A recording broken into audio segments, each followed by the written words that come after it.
Hey warriors, you ever wonder why they insult you in public, why they smirk when you freeze, as if your silence feeds them? It's not random, it's strategy. They crave the flicker in your eyes that tells them they still own your self-worth. But what if you could turn that moment into their quiet humiliation without saying a single word? Stay till the end, because I'll show you Machiavelli's darkest way to make your silence louder than their insult. Before we start, make sure you're subscribed, because this isn't just another motivation channel. It's psychological weaponry for people who've been underestimated too long. Now listen closely. Insults are not words, they're weapons.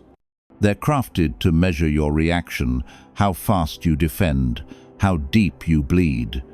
When someone mocks you, they're not expressing truth, they're fishing for weakness.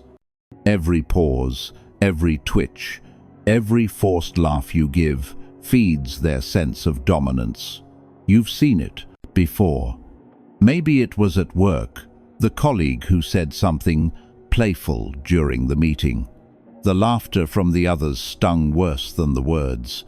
You smiled back, pretending it didn't matter, but inside you were burning.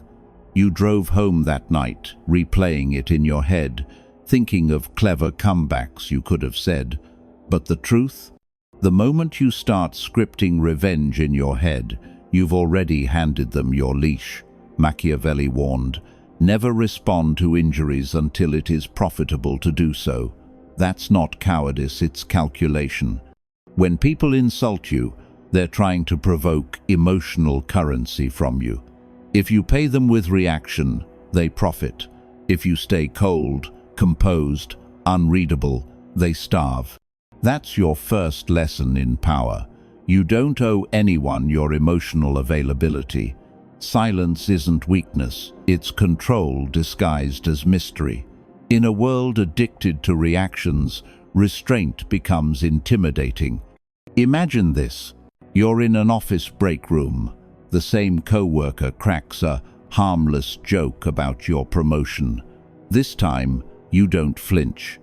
You meet their eyes for half a second, steady, calm, almost curious, and then you look away, still. No smile, no defense, just neutrality. You've just dismantled their game. Because now, they have to explain the joke. Now they feel the heat of the attention shifting. In that silence, power changes hands. You're not playing nice anymore. You're playing the long game. That's how the modern Machiavellian mind operates, not through arguments, but through emotional economics. You spend attention wisely. You respond only when it amplifies your authority, not when it feeds someone else's ego. The people who insult you are testing your frame. Your composure decides whether you're prey or predator in that moment. And once you master this, once you learn how to stand in the middle of public humiliation without breaking, you'll realize the insult was never the threat. It was the invitation to power. Most people think strength means fighting back. They hear an insult, and their instinct is to defend, prove, explain, correct. But Machiavelli would have smiled at that, because every defense exposes a nerve. Every explanation reveals a fear. The moment you react, you've admitted that someone else still controls your emotional temperature. You need to understand something most never do. Insults are psychological reconnaissance. They're not meant to destroy you. They're meant to study you. To see what buttons make you twitch, what words make your ego leak. When you rise to it, they learn your pressure points. When you stay cold, you become unreadable, unpredictable, and that makes people nervous. Think about the last time someone tried to humiliate you in front of others. They laughed, others joined, and you felt that pull in your chest, that desperate urge to clear your name. That's ego panic. But ego panic is what weak men fall into. Powerful minds, on the other hand, observe the chaos like scientists. They let the noise pass. They analyze motives. They ask, why now? Why here? What's the gain? When you start asking those questions internally, you step out of the emotional trap and into the strategist's position. Machiavelli once wrote, "He who is quick to anger is easy to deceive." That's your enemy's hope, that you'll boil fast and think slow. But when you reverse that rhythm, when you start thinking fast and boiling slow, you terrify people, because now they can't control your story. Let's picture it. You're at a friend's dinner party. The room is full of half-familiar faces. Someone cracks a subtle jab about your divorce, your job, or your car, the kind that's dressed as humor. Everyone laughs. Eyes turn to see how you'll handle it. You don't blink. You sip your drink, let a beat pass, then reply softly, "Interesting you'd say that." No emotion, no rise, just curiosity. That tiny line does more damage than any argument ever could. It exposes the insulter's insecurity.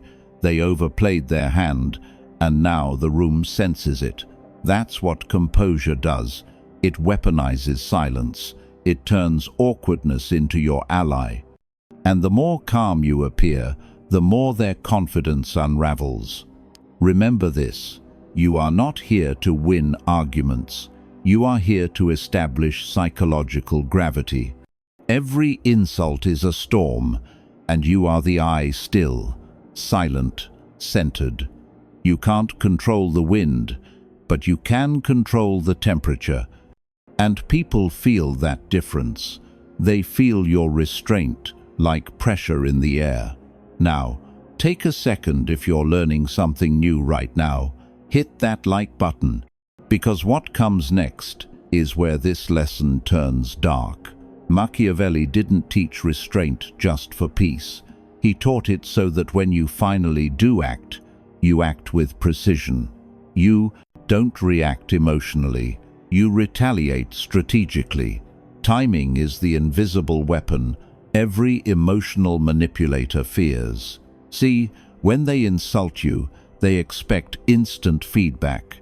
They're fishing for your energy right now, your confusion, your anger, your need to be understood. But when you stay calm, you rob them of the now. You force them to wait, to wonder. And the waiting eats at them more than any counterattack ever could. This is where true Machiavellian control begins. You don't respond when they expect it. You respond when it hurts most. That might be minutes later, or weeks later, or never at all. Because silence, when paired with calculation, becomes a form of psychological warfare. Let me tell you about a man named Drew. He worked in a corporate office in Chicago. A quiet guy, competent, humble, the kind everyone underestimated. One afternoon in a meeting, his supervisor joked about how Drew still needed training wheels on his latest project. The room laughed. Drew didn't.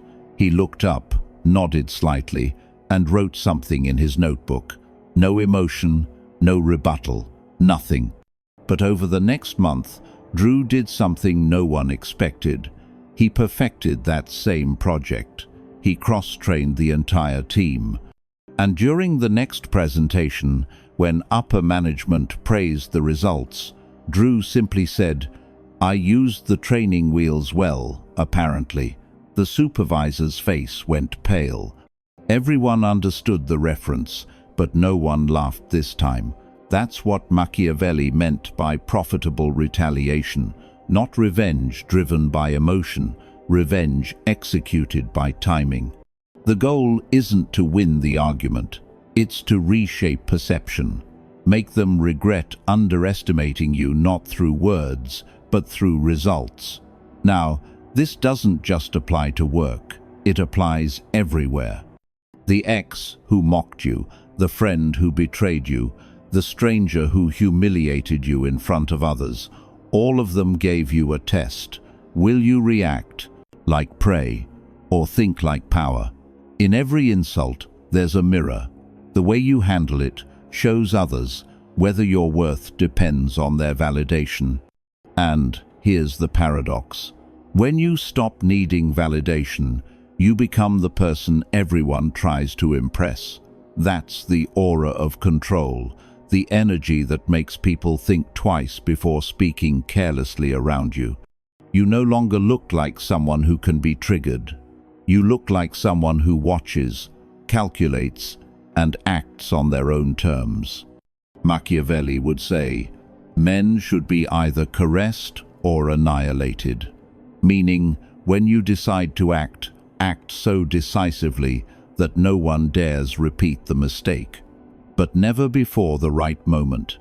And that right moment only reveals itself to those patient enough to observe patterns. So ask yourself, who in your life has been testing your composure lately? Because that person, without realizing it, is giving you the perfect training ground for power.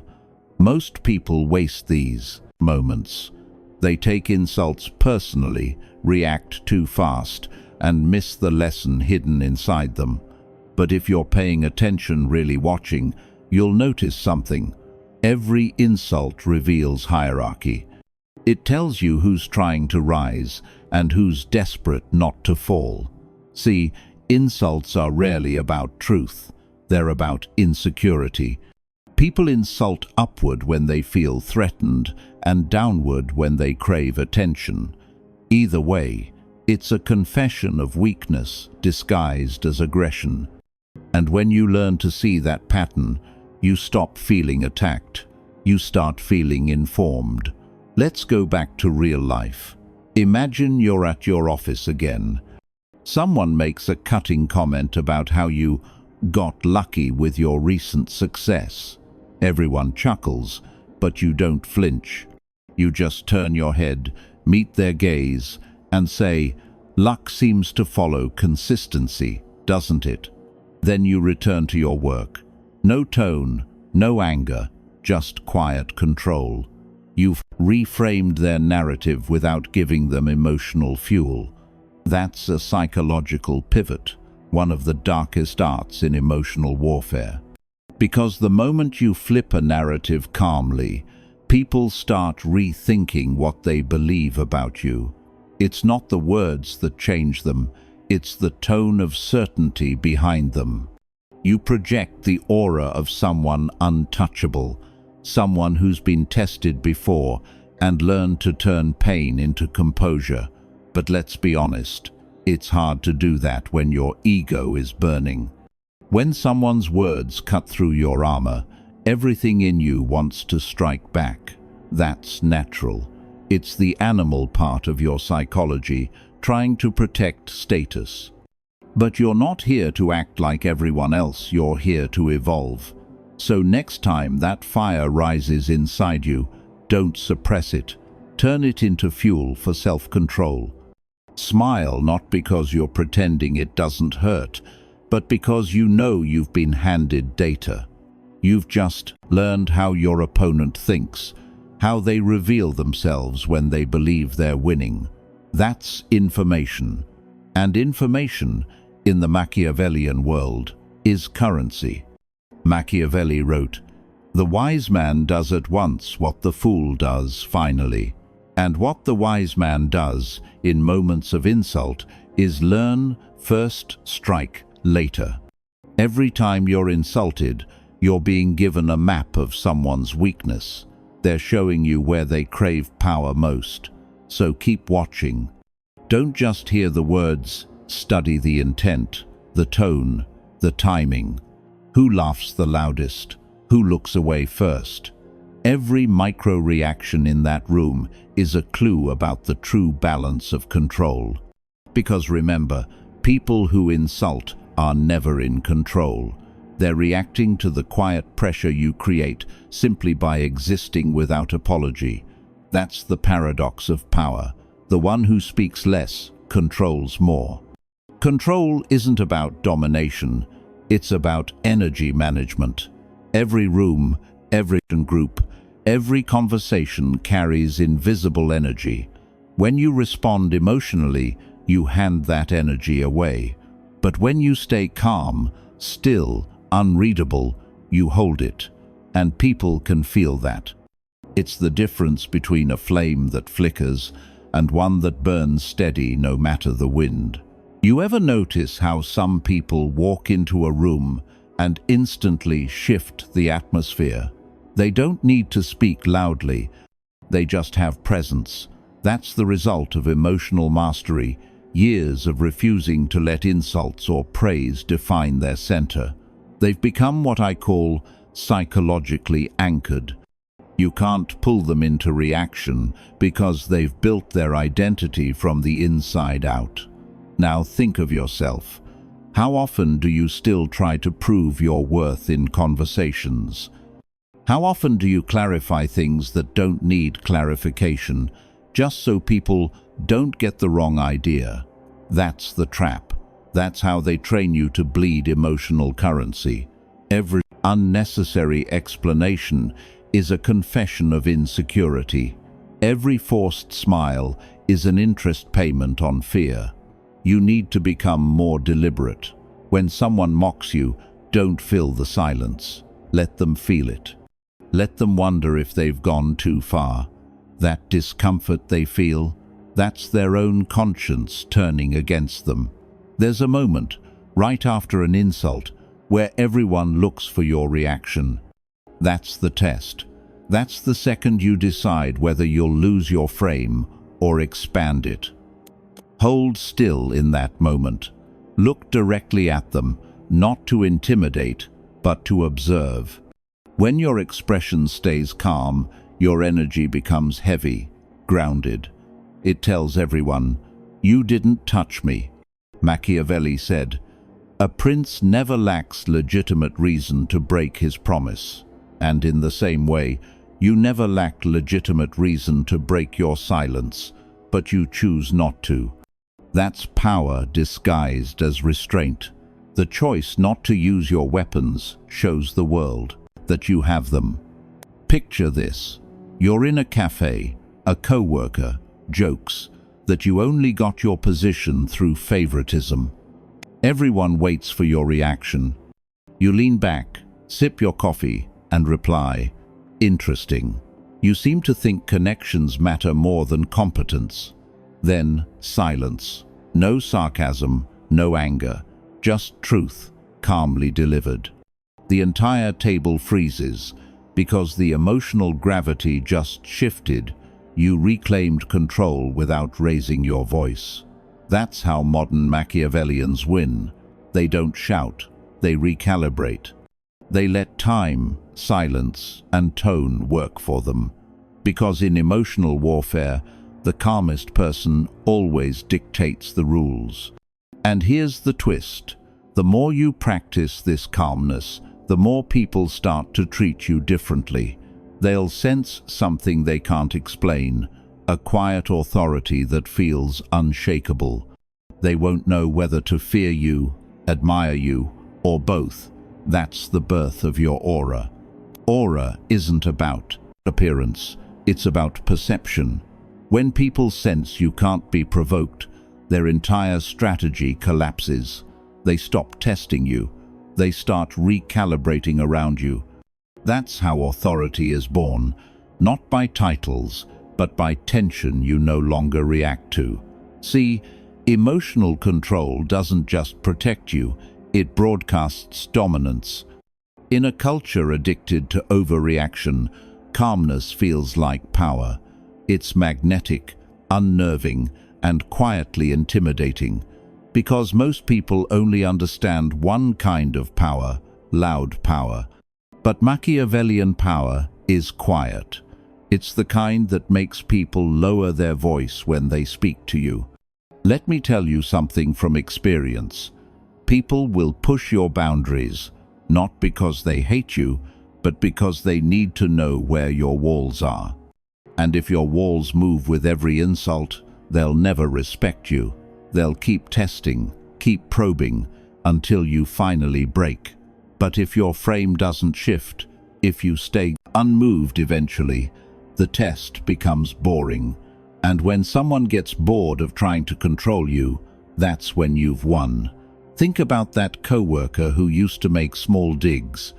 Notice how, over time, they stopped when you didn't react the way they expected. That's not coincidence, that's conditioning. You rewired their mind to associate your calmness with futility. And futility is the greatest psychological punishment there is. Machiavelli would call this the art of control through perception. He once said, "It is not titles that honor men, but men that honor titles," meaning your composure gives value to your position, not the other way around. If you command your emotions, people assume you command everything else too. Now let's bring it closer to real life. Imagine you're walking out of a meeting and someone mutters a sarcastic, "Nice presentation." You don't reply. You don't look back. You just adjust your jacket and keep walking. The message is clear. Their opinion didn't even register as relevant. That's the energy of emotional wealth. You have so much stability, you don't waste it on pettiness. And that's the secret emotional wealth. It's rarer than money, rarer than status, because anyone can fake confidence until they're insulted, but real power reveals itself only in insult. Only when your self-worth remains untouched under public scrutiny. Pause and feel that for a second. You don't have to prove you're strong, you just have to refuse to prove you're weak. And in that refusal, people start rewriting their image of you. They start asking themselves, what does he know that I don't? That's how you shift the hierarchy subtly, invisibly, permanently. Through every unbothered glance, every silence you let stretch longer than comfort allows, each one tells the world, I am the calm in your chaos. That's not arrogance, it's strategy. The kind of strategy that turns insults into respect without a single confrontation. Now, here's the part no one tells you. Power doesn't end with silence. It begins with redirection. Once you've disarmed an insult emotionally, the next step is to convert that moment into social leverage. You don't just survive humiliation, you harvest it. Think of an insult as raw material. It's chaotic, loud, messy. But in the hands of someone who understands timing, that chaos can be turned into credibility. Because when people see you stay composed under pressure, they project qualities onto you: strength, mystery, wisdom. They start to believe you know something they don't. Here's a true story. A woman named Carla worked in marketing. Her boss often interrupted her during presentations, correcting her ideas in front of the team. One day, instead of reacting, she paused, looked at him, and said quietly, "Would you like to finish this part for me?" Then she stepped aside. The room went silent. Her boss froze. He stuttered through half a sentence, realized how foolish he sounded, and waved her to continue. From that day, he never interrupted again. That's what redirection looks like. She didn't attack him, she didn't defend herself. She just mirrored his behavior back to him with poise. And when the mirror was held up, he saw himself. Machiavelli would have admired that. He believed that exposure, not confrontation, destroys arrogance. Never attempt to win by force what can be won by deception, he wrote. And sometimes the most elegant deception is composure itself. It deceives others into revealing their insecurity while you reveal nothing. This is where insult handling becomes psychological art. When you learn to stay calm, you don't just protect your ego, you build reputation, armor. People start saying things like, "He's hard to read," or "She's unshakable." And once that reputation spreads, others stop testing you entirely. But that's also when a new danger begins: flattery. Once people realize they can't break you, they'll start trying to influence you through praise instead. They'll switch tactics, dressing manipulation in admiration. They'll compliment your calmness, your logic, your strength, not because they mean it, but because they want to find your new weakness. And your new weakness is believing your own myth. That's how the game shifts. When insults no longer move you, praise becomes the next trap. That's why emotional mastery isn't just silence, it's self-awareness.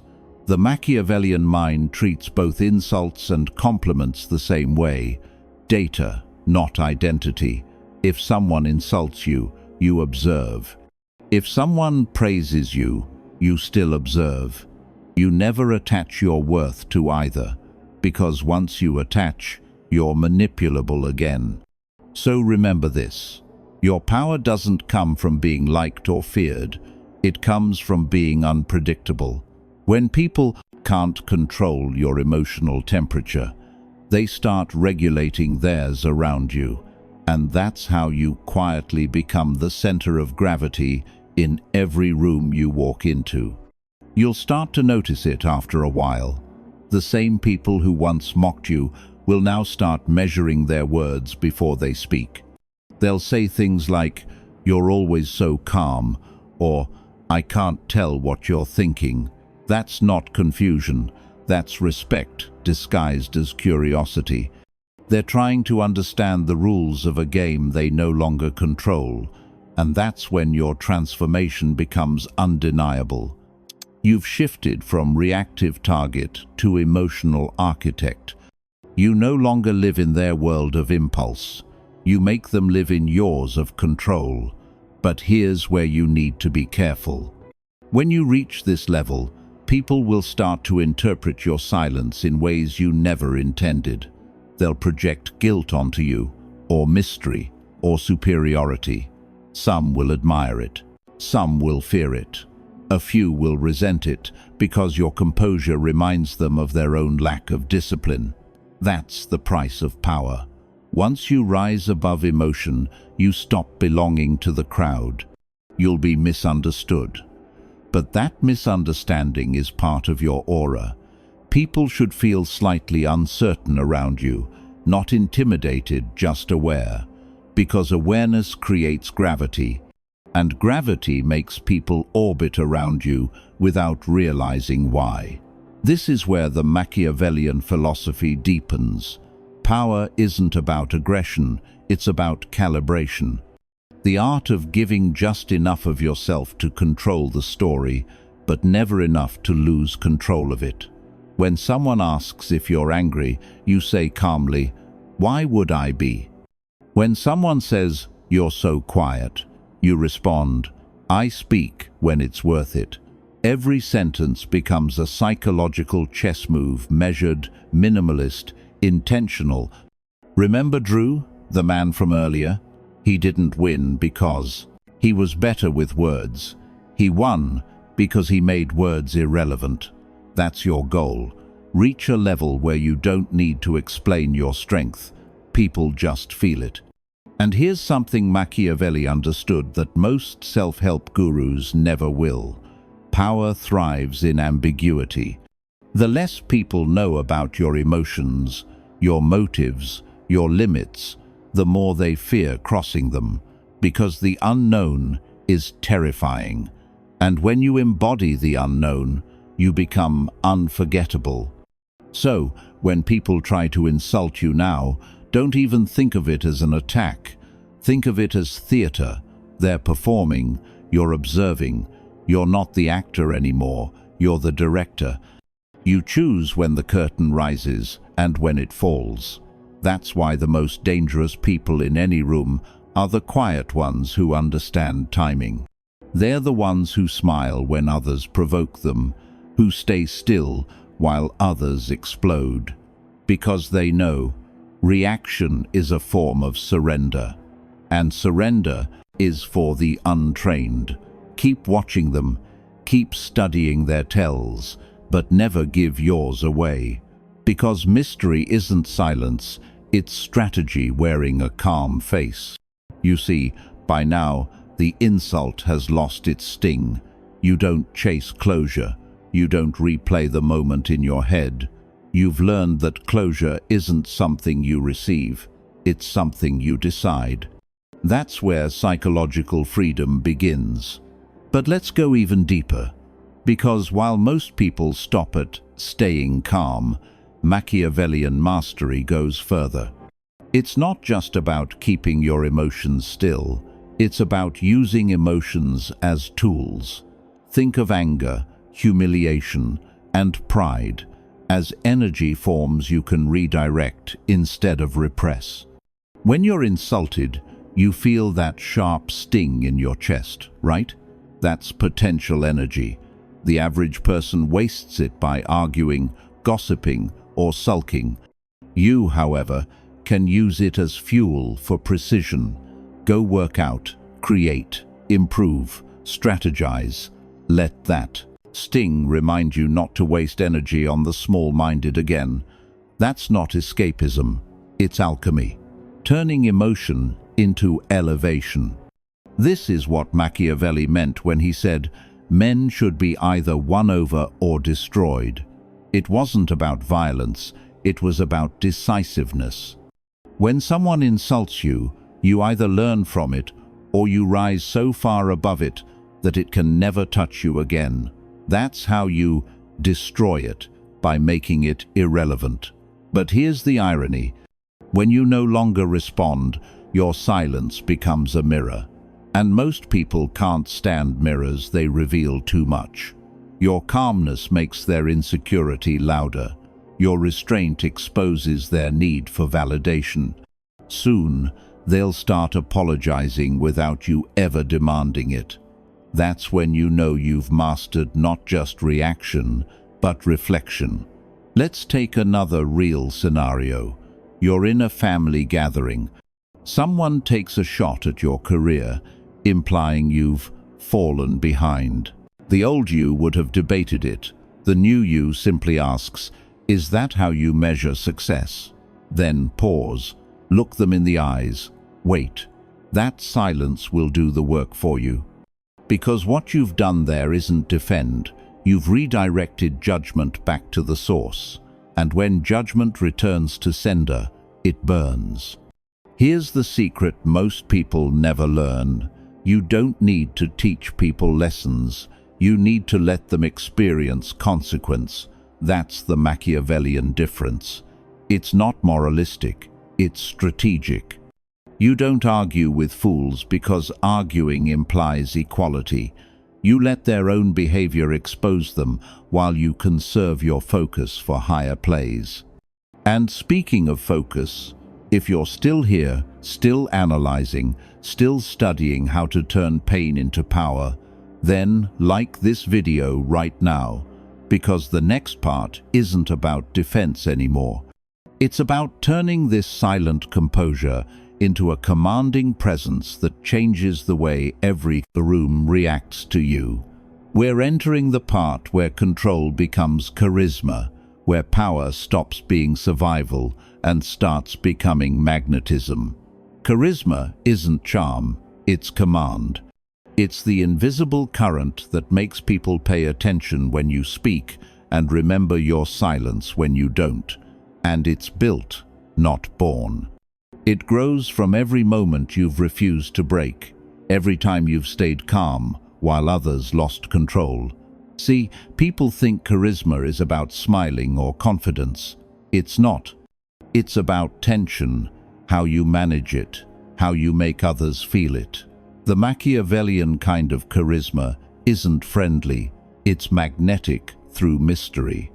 When you walk into a room and everyone senses you could respond but choose not to, that's power. You've turned uncertainty into gravity. This is why people who master insults become natural leaders. They've learned emotional containment, and containment looks like strength.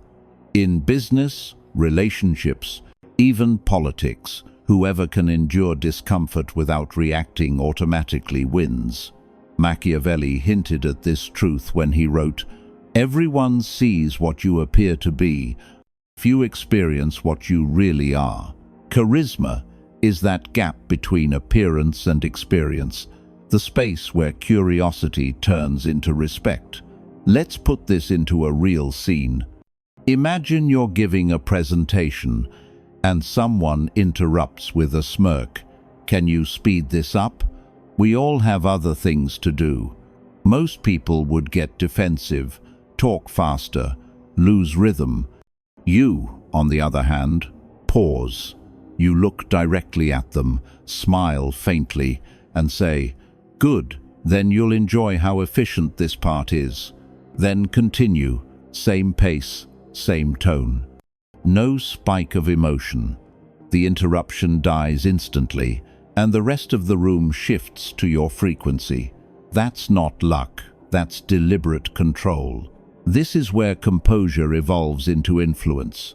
Because when you handle disrespect with precision, people start trusting your steadiness. They sense you won't crumble under pressure. And in a world full of volatility, steadiness is irresistible. But charisma has a dark edge, too. The same mystery that attracts people also threatens those who crave predictability. Some will whisper that you're calculating, cold, or too composed. Don't defend yourself. That's their discomfort, talking the unease of facing someone who doesn't need external validation. Let them call you cold. They're right, you're ice in a world of fire, and ice shapes the landscape while fire burns out. Here's what you must internalize. Your control over your emotional expression is the foundation of every future power move. You're not suppressing feelings, you're orchestrating perception. And the better you control that perception, the more invisible strings you can pull. People follow composure because it feels safe. They respect it because it feels earned. And they remember it because it's rare. That's how insults become your training ground for influence. Every slight, every jab, every public humiliation, they weren't obstacles. They were auditions.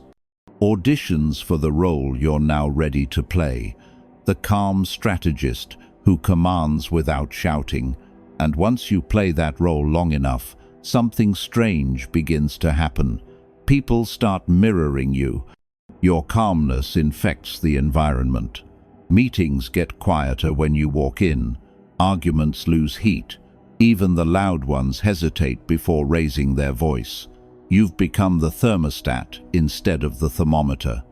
You no longer react to temperature, you set it. And that's one of the highest forms of power Machiavelli hinted at. Influence without force. Because when your energy stays steady, everyone else subconsciously aligns to it. But there's an even deeper layer here, emotional invisibility. You've mastered the art of not being readable. That doesn't mean being robotic, it means being selective. You decide when to reveal emotion and when to conceal it. It's like holding a card close to your chest, waiting for the exact moment it changes the entire game. Let me show you how it plays out. You're at a social gathering and someone makes a playful insult about your personal life. The crowd chuckles. You tilt your head slightly, hold eye contact, and just say, "You really needed to say that, didn't you?" No sarcasm, no smile, just calm observation. That one line breaks them open. You've shifted the focus not to the insult, but to why they felt the need to throw it. And that's where most manipulators crumble, under exposure. Because most people insult to regain control.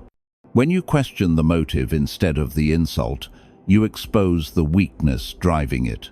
It's not confrontation, it's precision. You've taken the sting out of their weapon and turned it into a confession. Machiavelli understood that perception is more powerful than truth. He said, The wise man does what he must, not what he wishes. Meaning your emotional discipline isn't about fairness, it's about strategy. You're not trying to win arguments, you're winning positioning. And positioning, in modern life, is everything. Think about every powerful figure you've ever admired. They all share one trait: measured emotion. They speak when silence has built tension. They smile only when it disarms. They let their pauses speak longer than their words. That's not coincidence, that's training. The insult handling mastery you've been building isn't just about protecting your ego, it's the foundation of leadership. Because leadership isn't about control over others, it's about control over yourself in front of others. It's the moment you decide, I won't let anyone dictate how I feel, when I feel it, or how I show it. And when you reach that level, the world changes subtly around you. People stop trying to test you, they start trying to earn your reaction. That's when you know you've crossed from reaction to command, from defense to design, from being provoked to being the provoker of change. By now, you've learned that insults are never about words, they're about energy, and energy flows toward whoever reacts first. But you've stopped being reactive. You've become deliberate, precise, strategic. That's what separates ordinary people from Machiavellian minds. You've turned your emotions from liabilities into instruments of control, and once that happens, the world starts to shift in subtle ways. The same people who used to challenge you now seek your approval. The same voices that mocked you now echo your tone. You've stopped trying to win arguments and started winning silence, because silence, when it's backed by control, is terrifying. It forces people to fill the space with their own guilt. You don't need to correct them. Their own conscience does the work. You've become the quiet mirror of their weakness.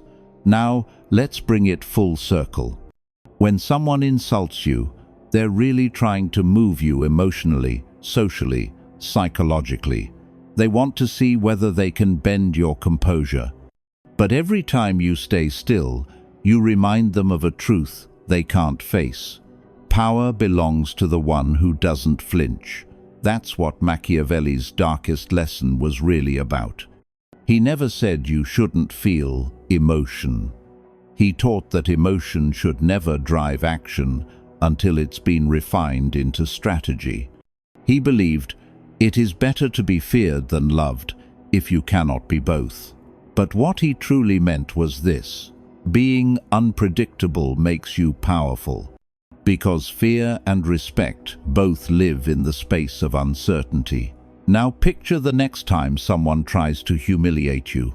They throw a jab, they wait for your expression, but all they get is stillness. A look, a pause, maybe even a faint smile. And in that pause, they realize something's wrong. They can't reach you anymore. The energy they tried to throw at you, it ricochets back to them. That's the transformation, from fear to awareness to empowerment.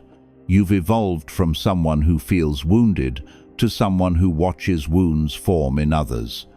And you've learned that power doesn't mean control over people, it means control over self. Now listen carefully. If you've made it this far, you're not just consuming psychology, you're mastering it.